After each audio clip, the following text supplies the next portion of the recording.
Hello, Leslie. Thank you so much for your time this Good evening. to see you. Look, we just keep running into each other like this. I know, and it's a good time. Every time I see you, it's another great project, another great project. And that's a good segue into what I was going to ask you.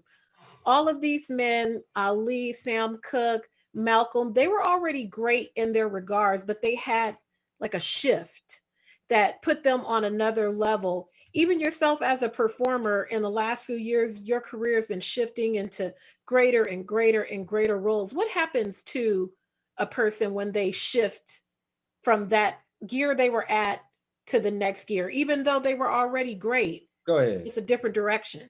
I mean, yeah, that's what iron can sharpen iron. Look at Regina, and her directorial work as a filmmaker. She keeps growing and pushing herself to do more and greater things. And so when you hang around with people like that, I'm palling around with people like Regina King and Kent Powers because that's who I want to be. That's what I want to do.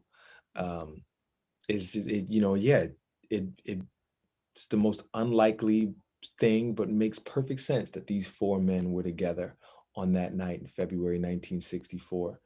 There were far fewer black celebrities and black millionaires back then than there are now, and so they knew that they had to be there for one another. That there were very few people that understood what their experience was. Um, Malcolm wasn't a millionaire. Malcolm was the poorest of them, but one of the famous of the four, very very famous man. Mhm.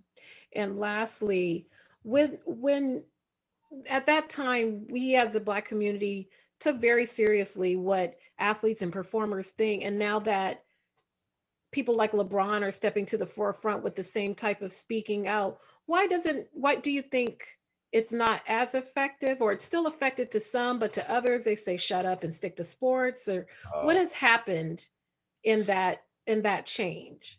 well, we live for the better. I think we live in a world where uh, we all have microphones now, and so that can be used, as we've seen. That can be used to lead an insurrection, um, or that can be used to expose corruption in a way that it used to be a lot harder to do something like that back in the day. You can speak out and expose things that we couldn't do before. So there's always going to be people telling us to shut up, but that's fine too. Um, Make me.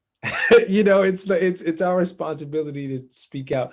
It's one of the reasons why we wrote that song, "Speak Now." Um, so that's the refrain of that tune, but it's also coupled with listening. Before you speak, listen to what the people are saying around you. My very first acting teacher told me that instead of coming on stage with the desire to speak so greatly, get out there and listen to the audience, listen to the people across from you, and that's going to give you all you need to respond. um, yeah. That's it. A pleasure as always, sir. Another marvelous performance. This is a terrific film. Thank you for your time tonight. I appreciate it. Happy New Year. Be safe.